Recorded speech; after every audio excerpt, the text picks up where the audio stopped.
c'est notre rendez-vous du vendredi avec Michel Séauger, Catherine Loubier, Raphaël Jacob. Bonsoir à vous trois. Bonsoir.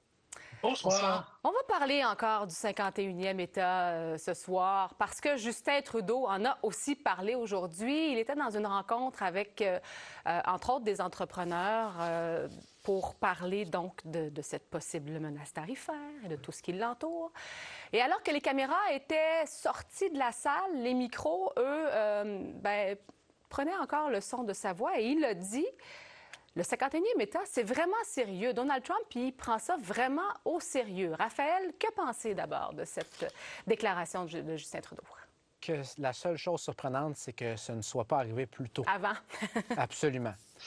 Sans faire trop dans le cynisme, le nationalisme, peu importe sa forme, son contexte, est une arme politique extraordinairement puissante. Donc, c'est l'une de deux choses. Je vais faire ça un petit peu carré pour commencer ce soir. Soit M. Trudeau fait preuve d'une extrême stupidité et le croit vraiment, ou il fait preuve simplement d'un sens stratégique et il exploite cette crainte-là. Comme d'autres politiciens canadiens, pas besoin de regarder très loin dans la province voisine du Québec, tout en passant, le font également depuis les dernières semaines. Et devinez quoi? Ça fonctionne. Michel C. On pourrait dire amen à ce que vient de dire Raphaël. Écoutez, regardez les sondages canadiens, là, pas les sondages américains, les sondages canadiens depuis quelques semaines. On voit un revirement de situation. C'est pas un revirement complet, mais l'aiguille est encore en train de bouger. Et effectivement, il y a des gens qui profitent du fait que M. Trump ait dit ça, et ça donne d'être le parti de M. Trudeau. Alors, êtes-vous très surpris qu'il essaie d'utiliser cela? Moi, je ne suis pas tombé en bas de ma chaise. Son entourage ne l'est pas non plus, selon ce que disait la collègue Laurence Martin tout à l'heure. Donc, on aurait laissé le micro allumé en toute connaissance de cause, Catherine? C'est déjà arrivé. Oui, ben, je sais pas. C'est peut-être ça qui est arrivé, mais définitivement, je suis d'accord avec les collègues. Le nationalisme et cette bataille-là, c'est une rampe de lancement parfaite pour raviver les troupes et devenir le héros qui va défendre les États-Unis. C'est ce qu'il essaie de faire. Puis aussi, amener les minéraux dans la conversation, ce qui peut-être propose qu'ils veuillent que les discussions sur le commerce aient sur les minéraux et non pas des acquis du Canada dans les accords de libre-échange à la limite du 30 jours de pause. Là. Donc, on commence à comprendre, Raphaël, un peu comment on peut négocier avec le négociateur Trump, finalement. On verra. Encore une fois, faut-il, et ça, c'est une nuance qui est peut-être controversée à mentionner, mais je l'ai mentionné quand même. Encore faut-il vraiment vouloir négocier et vraiment vouloir faire des concessions. Et c'est là que, très franchement, il y a une séparation entre les incitatifs économiques et les incitatifs politiques pour bien des politiciens au Canada présentement. Parce que d'un point de vue économique, évidemment que l'incitatif, c'est d'éviter les tarifs coûte que coûte. Mais d'un point de vue politique, quel est l'incitatif? De régler le dossier ou de garder cette menace-là dans la tête des électeurs canadiens et canadiennes? Je suis assez rarement dans la politique canadienne, mais c'est que c'est pas une question qui est strictement canadienne. C'est une question qui est psychologique, qui est politique, qui s'applique dans à peu près n'importe quel autre pays qui serait frappé par une dynamique de la sorte. Je vous dirais que d'un point de vue politique, d'un point de vue stratégique, l'incitatif, c'est de garder l'épouvantail de M. Trump présentement, sans évidemment prétendre que le principal intéressé n'a rien à voir là-dedans. La personne qui a commencé... C'est lui qui l'a lancé, la blague, pour la première fois. Exactement. Sauf que depuis ce temps-là, quiconque ne voit pas de récupération ne voit pas ce que je vois. Là. Catherine? Non, mais en fait, il a dit que c'était pas vrai quand il est revenu de Mar-a-Lago. Il a dit que c'était une blague. Il a dit non, mais c'était pas sérieux du tout. Puis maintenant, il s'en sert pour revirer la situation, puis revirer la négociation à son avantage. Donc, si on parle de politique canadienne, c'est 100% ce que Raphaël insinue, là, c'est certain. Bon, on va aller plus... Mais ce qui est le plus amusant là-dedans, c'est que M. Trump, bien sûr, très conservateur, à qui il fait mal en politique canadienne, c'est au chef du Parti conservateur, M. Poilievre. À M. Poilievre, exactement. Puis ça pourrait devenir la question de l'urne, effectivement, pour une prochaine campagne fédérale. C'est en train de devenir la question de l'urne. Oui, voilà. Puis qui sera le mieux pour l'affronter? Puis là, effectivement, quand on regardait les chiffres, c'est les libéraux qui semblent être les mieux placés dans l'opinion canadienne actuellement. M. Carney, entre autres choses. On va quand même parler de politique américaine et de ce qui se passe aux États-Unis, puisque c'est notre panel américain. On va aller écouter Donald Trump, qui parle de son employé spécial, Elon Musk. Elon is doing a great job. He's finding tremendous fraud and corruption and waste. You see it with the USAID, but you're going to see it even more so with other agencies. And other parts of government. He's wanted to be able to do this for a long time. Donc, il fait un très bon travail. J'aimerais qu'on parle du rôle d'Elon Musk parce que il a vraiment beaucoup d'influence. Bon, USAID, là, c'est la fameuse agence. Là, le tribunal vient de dire que ce ne sera pas ce soir à minuit que ça va être démantelé. Ça vient de se produire dans la dernière heure. Cela dit, Elon Musk avait dit, entre autres, que c'était de la fraude, que c'était de la corruption qu'il y avait là-dedans. Cet employé hors norme, Michel, il prend vraiment beaucoup de place pour un non-élu, là. Il prend beaucoup de place pour un non-élu, mais surtout pour quelqu'un qui n'a pas été confirmé par le Congrès et qui a plus de pouvoir que tous les ministres mis ensemble actuellement. Sauf que la question, c'est quand est-ce qu'il va faire suffisamment d'ombre à M. Trump pour que M. Trump se tanne? Combien de temps ça va durer, cette relation-là, cette alliance-là? La une du Time Magazine de la semaine prochaine qui vient de sortir, c'est M. Musk assis au Resolute Desk, au bureau du président avec sa tasse de café. Pas sûr que M. Trump va aimer ça, voir ça. Moi. Je ne suis pas très certain. Mais le problème de M. Musk est un problème de légitimité. Il n'est pas élu. Il refuse que les élus du Congrès se mêlent de ses affaires. Vous savez, abolir USAID, c'est pas révolutionnaire. M. Harper a mis fin à l'ACDI, qui était l'équivalent du USAID. Il l'a fusionné avec le ministère des Affaires étrangères. C'est ça que M. Musk est en train de faire. Alors, c'est pas une idée saugrenue. Sauf que il faut le faire dans un certain respect des règles et des normes. Et c'est là-dessus que M. Musk a l'air tellement peu pressé qu'à un moment donné, il va peut-être se retrouver avec des problèmes avec les tribunaux. Due process, le droit d'avoir un processus clair et balisé, ça fait partie des règles aux États-Unis aussi, là. Est-ce que les tribunaux pourraient vraiment l'arrêter, Catherine? Bien, écoutez, à courte, non, c'est jamais rapide les tribunaux. Donc, si on pose la question, on peut passer les midterms, là. Mais ce que je veux dire aussi, c'est que quand on a fait l'exercice de réduction du déficit à Ottawa, il y avait des consultants externes qui sont venus challenger, si on veut, les sous-ministres. Donc, l'opération qui est en train de se faire, oui, c'est vrai que peut-être que M. Musk va se brûler à un moment donné là-dedans, mais c'est justement le point. Pourquoi M. Trump a mis M.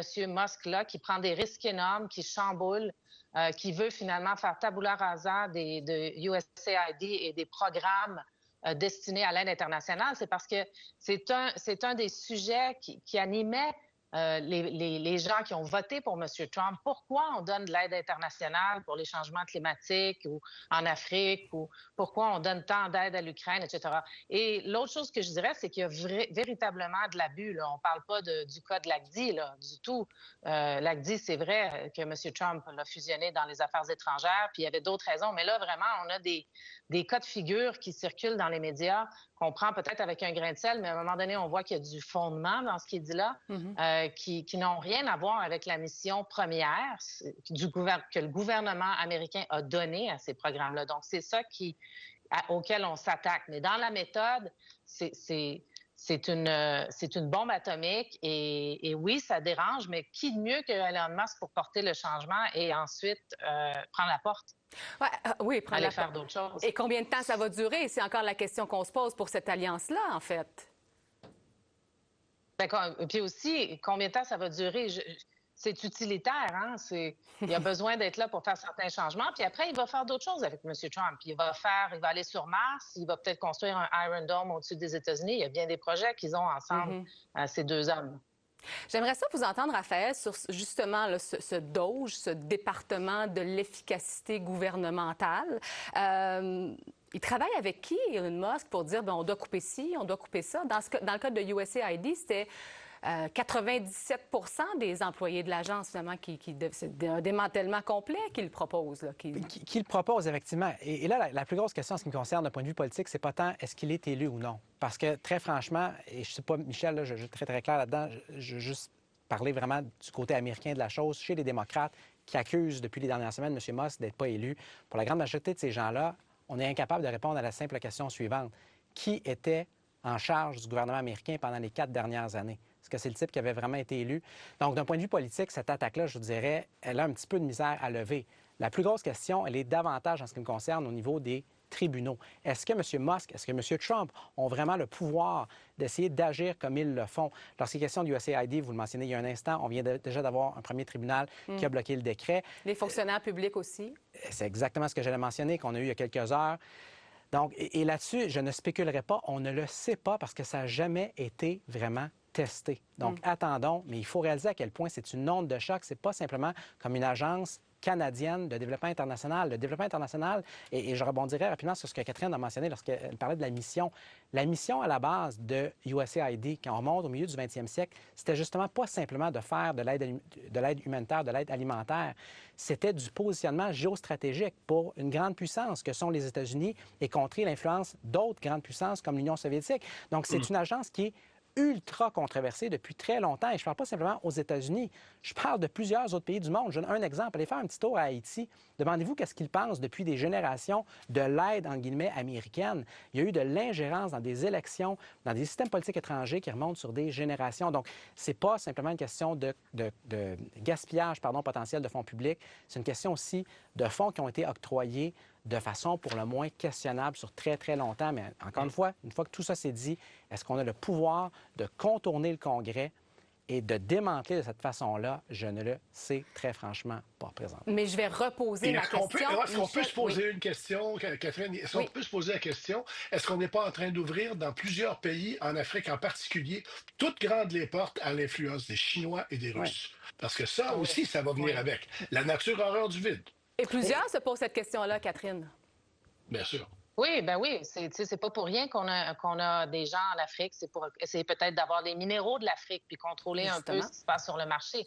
Tu sais, Raphaël parlait de quand ça a été créé. Bon, on a vu une collaboration entre la CIA à l'étranger et USAID pour essayer d'influencer l'octroi de contrats, les ressources, les politiques, les régimes politiques même. Donc, Michel a tout à fait raison. Un terrain qui est laissé vide va être pris par quelqu'un d'autre, puis pas nécessairement notre allié. Mais bon, je pense qu'ils ont pensé à ça. Comment ils vont réinvestir ces endroits-là, je ne sais pas, mais c'est un chantier énorme qui va laisser un peu à l'abandon, si on veut, certains des grands objectifs des États-Unis à l'étranger. Ce que M. Rubio, le secrétaire d'État, mentionnait cette semaine, c'est que l'objectif, éventuellement, c'est que ça tombe, si on veut, sous la tutelle du département d'État. Encore une fois, faut-il qu'ils aient le pouvoir de le faire. Oui. Exact. Mais l'idée, ça serait de garder une influence américaine à l'étranger, mais qui ne serait pas chapeautée par cette agence spécifique-là. Encore une fois, est-ce que ça va se faire? On verra. Mais je vais revenir à ma question que je vous ai posée, Raphaël. Vous n'avez pas répondu, mais je vais la poser à Michel. Tiens, qui est autour d'Elon Musk pour ces propositions-là, pour décider... Christian Latreille disait tout à l'heure, ces gens-là débarquent puis décident, bon, on va couper ci, on va couper ça. Qui sont ces gens autour de lui? C'est ça, c'est le problème, c'est que voici, encore une fois, c'est pas la question s'ils sont élus ou pas, c'est des gens qui viennent carrément de l'extérieur, qui n'ont de compte à rendre à personne, et c'est la reddition de compte qui est un problème pour M. Musk et pour tous les gens qu'il a amenés. C'est des gens qui viennent de ces sociétés ou d'autres endroits, mais quand on leur donne, par exemple, la clé de toutes les dépenses que fait le gouvernement américain, depuis les remboursements d'impôts jusqu'à de l'aide alimentaire, jusqu'à... Ça, c'est extrêmement sérieux.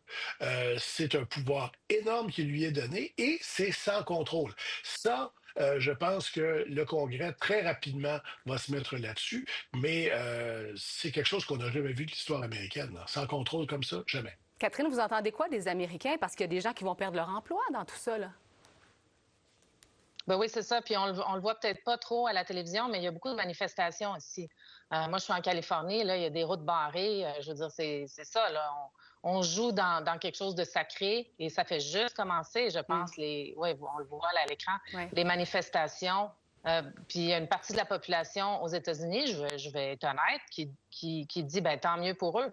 Tu sais, parce qu'il y a comme un peu deux camps là-dedans. Là. Il y a le camp des gens qui sont dans l'inflation. Là, les chiffres aussi aujourd'hui américains d'inflation et de comment on le dit en français, d'habitude, de sentiment des consommateurs est pas très réjouissant ce vendredi. Donc, il y a des gens qui en arrachent et puis qui voient des fonctionnaires qui sont pas contents. C'est la même chose qu'on voit chez nous. Donc, ça fait juste commencer et les garde-fous dont Michel parlait, le Congrès, C'est très important. Puis, il s'agit d'avoir des histoires aussi qui vont frapper l'imaginaire pour que ça freine, en fait, d'une certaine manière, là, tout cet effort-là, ou que ça le remette dans un cadre qui est plus régulier.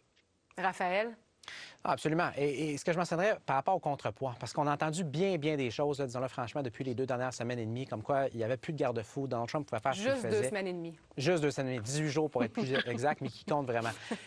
Il faut faire attention avec les déclarations de la sorte à l'emporte-pièce. Des contrepoids, il y en a, il va continuer à y en avoir, et c'est normal qu'on ne les voit pas tous après seulement 18 jours. C'est que la couverture médiatique et le principal intéressé, justement, fait tout pour que la couverture médiatique soit extrêmement enflée, que ce soit mur à mur à mur à mur, ce qui donne l'impression généralisée que ça fait 2 ans et demi. Mais non, c'est entièrement normal que le Congrès ait agi aussi peu que ça, après aussi peu de temps que ça. Tout comme c'est entièrement normal que les tribunaux ne se soient pas davantage, sans dire ingérés, ne soient pas intervenus davantage. Ils ont encore une fois déjà commencé à le faire. Et pour rebondir là aussi sur ce que Catherine mentionnait il y a un instant, des manifestations, on commence à en avoir, il va y en avoir d'autres. Et devinez quoi? C'est le propre de toute nouvelle présidence. Au début de son premier mandat, il y en a eu des manifestations contre M. Trump dès les premières journées dans ce cas-là, mais lorsqu'il avait tenté de commencer à démanteler Obamacare, la réforme du système de santé de M. Obama, il y avait eu des dizaines de manifestations à la grandeur du pays pendant son premier été à la Maison-Blanche. On a vu quelque chose de semblable au premier été à la Maison-Blanche de M. Obama 8 ans auparavant. C'est normal. Il ne faut pas se leurrer. Ça fait 2 semaines et demie. Donc, cadence, absolument effrénée, mais tôt ou tard, ça va ressembler un petit peu, ne serait-ce qu'un petit peu, davantage à la réalité. On a aussi beaucoup parlé de Gaza cette semaine. Michel, entre autres, il en a reparlé aujourd'hui. Il a parlé encore qu'il voyait ça comme une transaction immobilière, tout ce qu'il avait raconté cette semaine sur Gaza. C'est un promoteur immobilier, donc il est fidèle à lui-même, mais je veux dire, on n'achète pas des bouts de pays comme ça, là, ça se fait pas. Il y a des fois, bien franchement, Catherine, où je pense que toutes ces phrases, que ce soit le Canada, que ce soit Gaza, il y en a plusieurs, là, le Groenland et le canal de Panama, c'est une façon aussi de masquer un peu ce qui se passe à Washington. Il est en train de faire, il bat le record du nombre de décrets exécutifs de toute l'histoire. Il est en train de faire beaucoup de choses et il veut peut-être pas qu'on en parle tant que ça. Alors, pendant qu'on parle de Gaza, on ne parle pas de ce qu'il fait à l'intérieur. Moi, je pense que c'est une partie de la chose. Je pense qu'il y a personne qui pense qu'on va se retrouver avec des Trump Towers sur la vente de Gaza d'ici peu. Là, c'est pas vraiment dans les cartes, cette histoire-là, soyons clairs. Là. Puis c'est au mieux une mauvaise blague. Un écran de fumée, finalement. Possiblement. Oui. Catherine, oui? Bien, un écran de fumée, en fait, je suis d'accord avec Michel, c'est vraiment, on est dans la tactique, là. On est dans la tactique où il lance une image forte et si ça avait été une annonce, imaginons, là, de centaines de millions de dollars. D'ailleurs, il l'a pas chiffré, c'est pas pour rien, parce que c'est pas populaire avec sa base. Mais il a dit, on veut être là, on va reconstruire, on veut la paix à long terme, la sécurité, on veut que ce soit beau. T'sais, si ça avait été un président qui avait annoncé un plan de reconstruction, en collaboration avec les alliés de la région. Mais c'est à la Trump. Et puis en plus, il dit à la fin, mais je vais reconstruire, je vais vous aider, je vais enlever les bombes, mais je veux pas que vous reveniez, je veux pas que la population, que les Gazaouis reviennent. C'est comme surréaliste. Mais en même temps, il lance aussi un message. Il force les Gazaouis et la région, et même le Hamas qui est essoufflé, sans aucun doute, à s'occuper de leurs affaires, puis à dire, on fait quoi, là? Et donc, il parle de reconstruction. Et donc, on essaie toujours de comprendre à cette émission le psyché de l'homme, mais je pense qu'il y a beaucoup de ça, là, tu sais. Et oui, je pense que ça obscure d'autres enjeux qu'il a à la maison pour faire passer ces projets de loi de la frontière, par exemple. On a vu au Sénat, est-ce que ça va être un super bill? Est-ce que les conversations habituelles, une loi omnibus, là, comme on dit en français, ça tourne l'attention de cela, des trucs un peu plus fonctionnaires, là, de partir un gouvernement, puis ça met l'attention sur ces grands thèmes de campagne, dans le fond. Raphaël, qu'est-ce que vous en pensez? J'en pense que là Il vous aussi... reste une minute. En une minute, je vais vous remonter ça 8 ans en arrière. La première année de son premier mandat, il avait parlé de totalement détruire la Corée du Nord sur le plancher même de l'ONU. Regardez ce qui s'était passé. Au final, 1 an plus tard, ça ne s'invente pas, il avait déclaré que lui et Kim Jong-un étaient tombés amoureux l'un de l'autre. Donc, ça n'enlève... Avec l'image. Avec l'image, exact. Ça n'enlève aucunement l'aspect complètement fou de ce qu'il est allé déclarer cette semaine par rapport à Gaza, mais ça doit être contextualisé. Là aussi, encore une fois, pour la 3e fois de la soirée, reprendre l'expression de Catherine dans le contexte de la psyché de l'individu en question. Et l'individu en question sera au Super Bowl, Raphaël, en fin de semaine, parce qu'il veut avoir cette visibilité, j'imagine? Écoutez, si vous allez me questionner sur le Super Bowl, Catherine, la seule chose que j'ai besoin de savoir, c'est si vous allez, comme moi, souhaiter la victoire des Eagles de Philadelphie. Je pensais que vous parliez de Taylor Swift, non? Non, c'est fini. Depuis l'élection, c'est fini, Taylor Swift. La seule chose qui m'intéresse présentement, c'est un Super Bowl pour les Eagles. Michel? Le gars est parti de Philadelphie, mais ils n'ont pas sorti Philadelphie du gars. Tout compris. Tout compris. Michel, Il Catherine. prend même pour les Moi, je suis là Phillies, juste pour les ailes de poulet, là. Ah oui, Moi, c'est les ailes de poulet qui m'intéressent, oui. On s'en reparlera la semaine prochaine, tiens. Michel, Catherine, Raphaël, merci beaucoup. Merci. Au revoir. Au revoir.